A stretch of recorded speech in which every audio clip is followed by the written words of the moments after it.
Welcome back everyone to another review. For more variety on this channel, I decided to play a 3D platformer in the form of Croc, Legend of the Gobbos from '97. But we are not playing the more well-known PlayStation version here, but instead the Windows port, which emerged a year later. I don't have any childhood memories of this title and grew up more with characters like Mario or Spyro.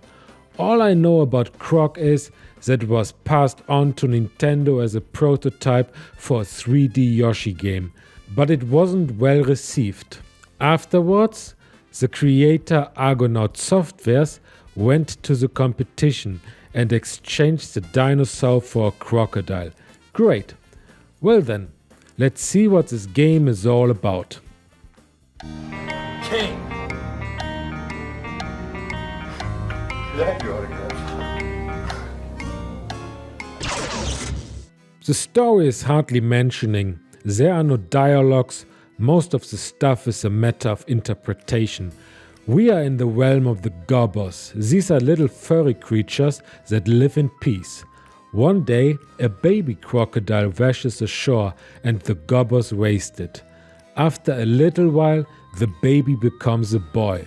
This is where the story picks up speed because the main villain Dante finds it all a bit too cheesy and marches in to lock the little bastards up.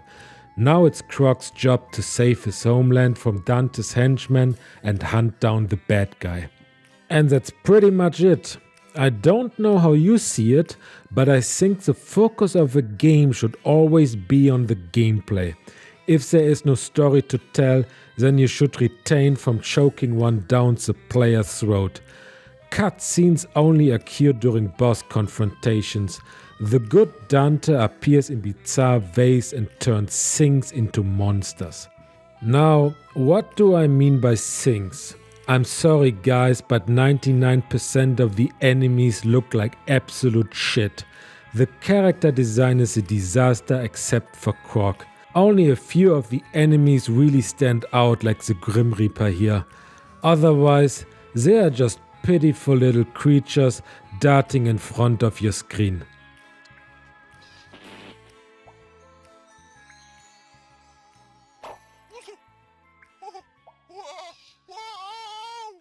Much more important is the question of the gameplay. After all, it is a 3D platformer. Unfortunately, the controls are anything but good and feels rather clumsy. You have to acknowledge that this title came out in the early days of 3D gaming. It was like the Wild West back then. Croc has tank controls and they take some time to get used to.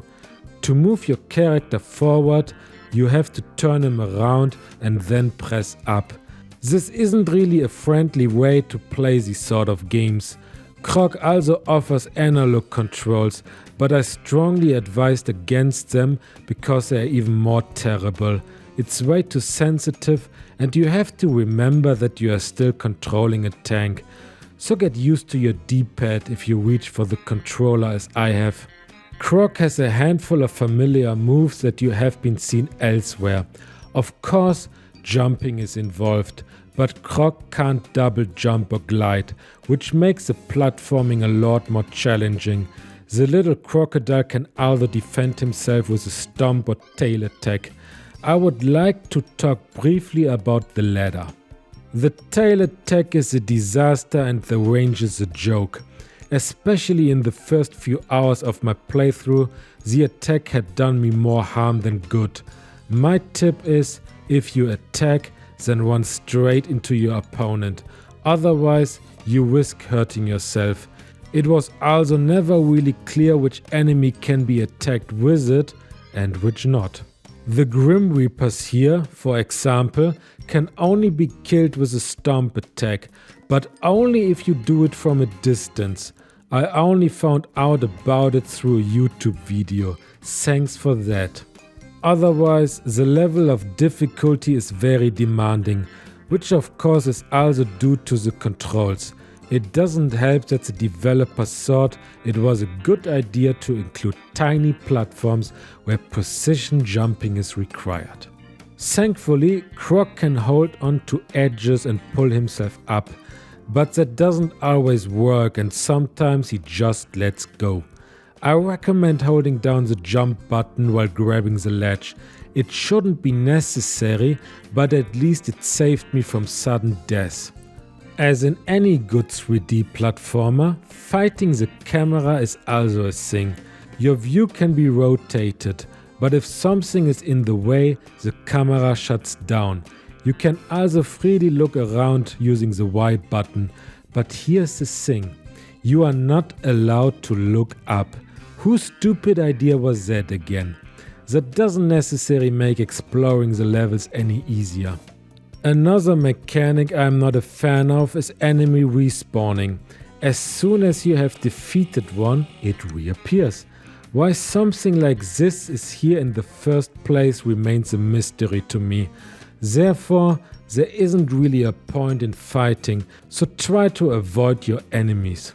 Speaking of them, let me briefly introduce you to my personal nemesis, the little red devils here.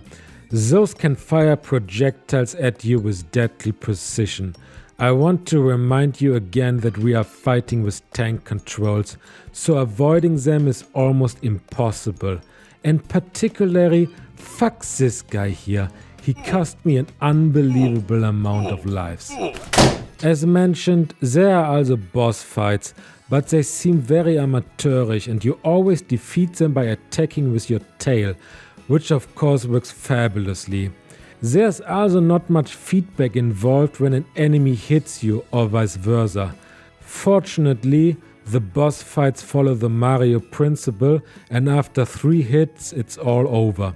The endings of these fights occur very abruptly and without any transition. In general, this game feels quite unfinished in various departments. But let's move on to the collectibles, which you will also look out for. The white gemstones are among the most common ones. Their health system is borrowed from Sonic. As soon as you get hit, you lose all of your gems and have a short moment to pick them up again. Otherwise, you would lose a life on your next hit. I'm not really a fan of this mechanic. Due to the great controls, it's only a matter of time before you get hit and that's it for your treasure. It's possible to get an extra life by taking 100 gems to the exit, but let me tell you, that never happens. At the end of the level, all your collected gems are counted. At first, I thought that the game remembers my score from the previous levels so you can get hold of an extra life over time, but no, of course not. The counter resets in each level, and believe me, you will need extra lives. Some levels can be really tough. If you are lucky, you may find one of the super secret areas where you can farm for additional hearts. If all lives are used up, you have to play through the whole level again. At least you are provided with 2 new lives if this should happen. It is therefore advisable to simply commit suicide at the start of a level if you enter it with less than 2 lives. If your goal is to complete the game to 100%, then you should also keep an eye out for the missing Gobbos. Those are locked up in boxes or cages. There are 6 to find in each of the regular levels, with one always in the gem room at the end. But to gain access, you have to find 5 colored gems. The problem with this is, the colored and white gems are mostly indistinguishable, forcing you to keep an eye out for every single one. There's a small task to be done behind the precious gem door, such as racing against a ghost or solving a switch puzzle. These range from laughtable easy to damn difficult, so watch out. Your progress is also only saved half-hearted. If you complete the level and saved 5 of 6 Gobbos, for example, then you have to search for all the Gobbos again on your next visit, even the already rescued one. This is another way on how to extend the playtime. Games like Spyro did this much better back then. Nonetheless, I was pleasantly surprised when I found out that there's a secret 5th world to visit. shit is about to get real.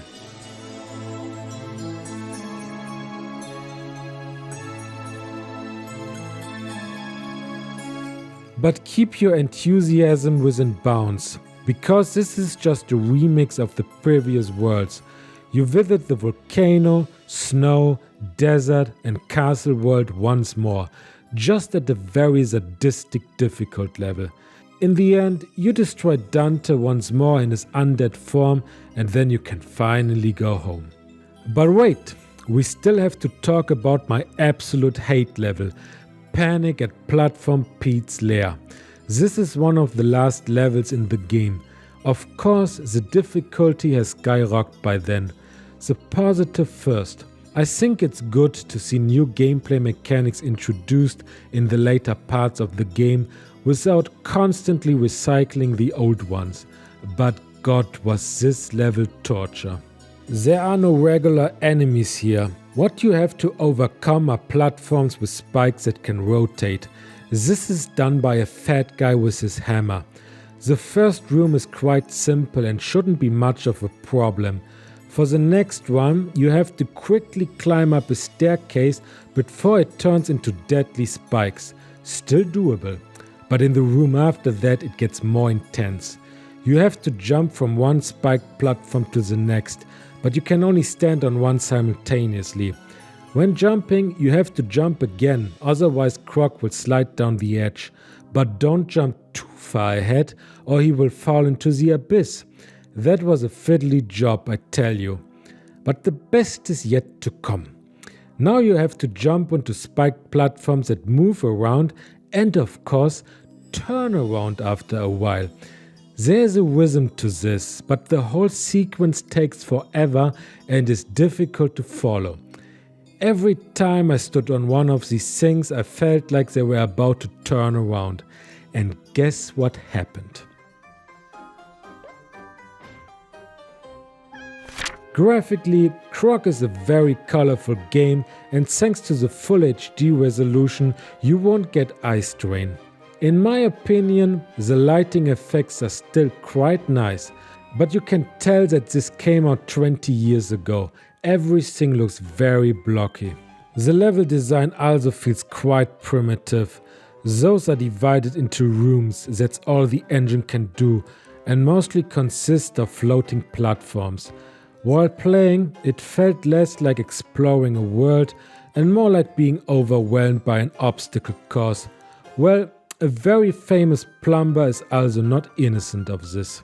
By the way, the version you are seeing is not the vanilla Croc, but a fan project with some graphic and audio improvements for the PC version. The main contributor is a dude named crocodile0688. Thank you very much for this.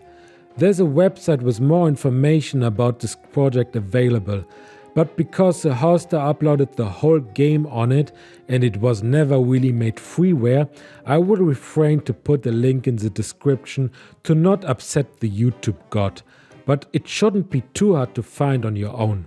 And of course, once again, I can say that the music of this game is just wonderful. There are many catchy songs to listen to that motivates you to keep going. Even if the theme music is often repeated in a modified form, I still could never get enough of it.